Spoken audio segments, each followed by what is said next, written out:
சோழவந்தான் அருகே சி. புடூர் கிராமத்தில் நெல் கொள்முதல் நிலையத்தில் தேங்கிக் கிடக்கும் 50 ஏக்கர் நிலத்தில் விளைந்த நெல்.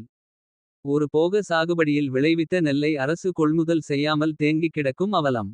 மதுரை மாவட்டம் சோழவந்தான் அருகே சித்தாலங்குடி புடூர் கிராமத்தில் ஒருபோக சாகுபடி மூலம் சுமார் 100 ஏக்கரில் விளைவிக்கப்பட்ட நெல் மணிகள் கிராம மந்தையில் கொட்டி வைக்கப்பட்டு சுமார் 10 நாட்களாக அரசு கொள்முதல் செய்யாமல் இருக்கிறது.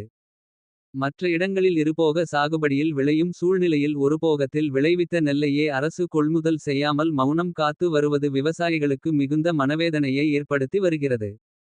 இந்த பகுதியில் முல்லை பெரியாறு பாசனம் மூலம் சுமார் 100 ஏக்கரில் மகேந்திரா 404 கோ அடிக்கோடு 51 IR அடிக்கோடு 64 ஆகிய நெல்மணிகள் விளைவிக்கப்பட்டு. விவசாயிகள் கடந்த 10 நாட்களுக்கு மேலாக காத்திருக்கின்றனர்.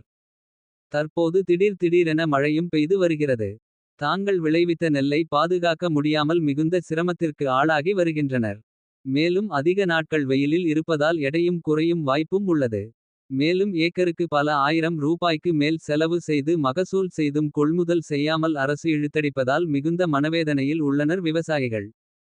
இது குறித்து மதுரை மாவட்ட நிர்வாகம் நேரடியாக விசாரணை செய்து சித்தாலங்குடி புடூர் நெல் கொள்முதல் நிலையத்தில் உடனடியாக நெல் கொள்முதல் செய்ய வேண்டும் என இந்த பகுதி விவசாயிகள் பொதுமக்கள் சமூக ஆர்வலர்கள் உட்பட பலர் கருத்து தெரிவிக்கின்றனர்.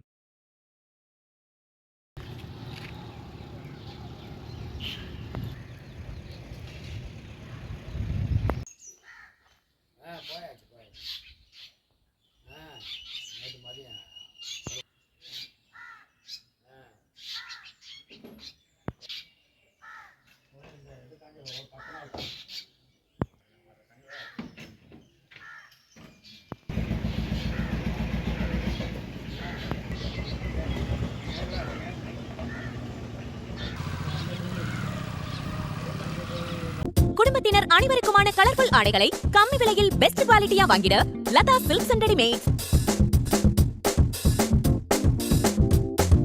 பெண்கள் மேல்நிலைப்பள்ளி எதிரில் பட்டறைத்தில் விஸ்வகுல உறவின் முறை சமுதாய கூடம் நிறைந்த வசதியுடன் குறைந்த வாடகைக்கு கிடைக்கும். செல் 9976